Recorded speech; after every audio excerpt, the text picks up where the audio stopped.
Hey everyone, it's Allie, and it's time for the day 3 update for Mana Stacking Wander. Today is going to be a pretty exciting day because we have some pretty neat stuff to discuss, but in terms of actual raw content, it's going to be a pretty light one, given that most of today I just simply sat there farming money to kind of play catch up with my build guide. At this point, my gear is almost a one-to-one copy of what the early game guide is telling you to do, and from there, it's time to move on to mid game, and it's time to push this build to its limits. I know a complaint people have been having with it is that the build is kind of squishy, and yeah, fair enough. It was gonna kind of be a little bit squishy in the early game. Although personally, I'm not having too many issues with it. I'm able to sit here and farm Delimir without too many problems, but it's gonna be something that is gonna be the major focus of the mid game, given that we kind of just had to spend most of the early game pushing for as much damage as possible, just because our archetype really doesn't work without just throwing the kitchen sink at it. But now that we are done with that, now that we're done with the early game and everything feels pretty comfy in terms of damage, it's time to push our EHP as far as we can, and that should be pretty fun. And today's video is going to basically get you set up for that.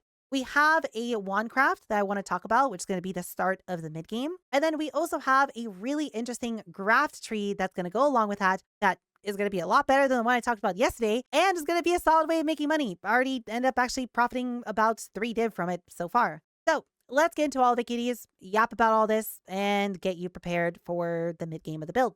First off, let's go over a really interesting new item to add into the build, Foulborn Kikazaru. Kikazaru is just a ring that's existed in PoE for a very long time, and in 327, we have the whole Genesis tree, and it can spit out Foulborn versions of uniques, and in this case, as you can see by the pink text, it gives it +2 maximum mana per level instead of the normal health. This ring is kinda nuts. At level 90, it's basically 1,000 additional mana, and we can run 2 of these. Basically, we never really had a good ring to run for this build up until a mid-game-ish budget where we were going to swap over to heist rings, which are going to be quite expensive, and this is just going to basically fit in that slot. It's going to be our ring of choice all the way up until about 100 in budget, so you should probably go and grab yourself some pretty nice ones. They do come with all attributes on them, so it makes your dexterity problems a little bit easier, but keep in mind these rings are otherwise kind of useless, so you kind of have to figure out what your resistances and attributes are going to look like without proper rings, and that's up to you to figure out exactly what it's going to look like. At this point,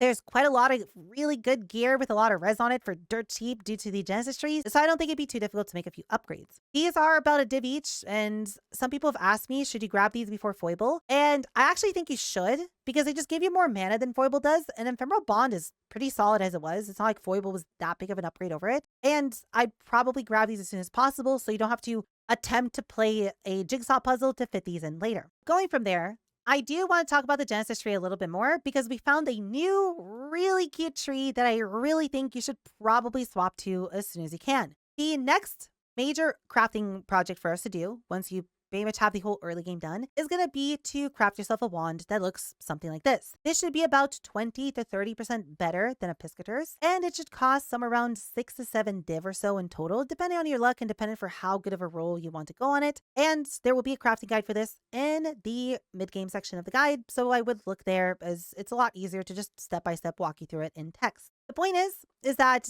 this base is kind of expensive if you want a decent fractured roll, and what we could do instead is use the Genesis tree to generate a lot of fractured wands, and at the same time use it as a way to profit crafts, because you'll be able to get other random fractures that are good for other wanders, and given how popular wanding is right now, you can make quite a lot of money with this. So this tree is pretty simple. We're going to go and pick up increased chance for ranged weapons. There isn't one specifically for wands, it's only this, but we can skew this by picking up 300% more int requirements and then less dex and less strength, so it basically always gives you wands. And then the tree from there is quite simple. We just have to make sure we grab the fractured roll, as we're just looking to grab ourselves a base. We're going to grab basic nurturing because we learned this can give you items over 20% quality, which is really cool. Probably going to make a whole video on this and different trees that you can build around this node in a day or two. And then from there, we're just going to go and grab the 3 nodes over here that give us more modifiers. I specifically picked mana, speed, and physical, as fractured mana sells for quite a bit of money, fractured attack speed sells for a lot of money, and fractured percent fizz is also very, very solid. These are all really good hits, so even if you don't get a fractured attack speed one to craft your own wand,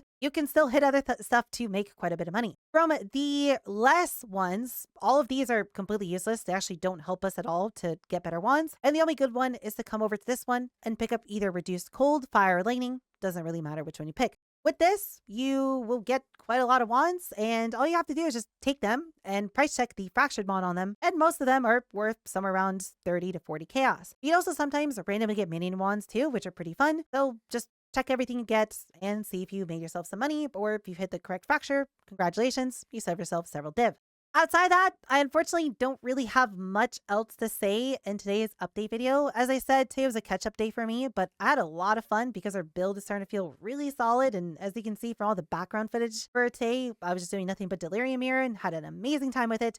And overall, the build's just going really well. If you do have any questions on any of this, do feel free to leave a comment in the comments below and I'll try to get to it as soon as I can. Also stream on Twitch every single day, so feel free to come by Twitch and ask me any questions there. And I am super excited for the day 4 updates because my god, we are about to make this build super tanky, and that should be a pretty exciting video in terms of the amount of stuff that's changing. If you want to see how that's going to go live, you come by my stream today, as all that should be happening for me today. And, you can join in on the community theater crafting from there. Anyways, I hope you have a wonderful day. I'll see you kitties in the next video.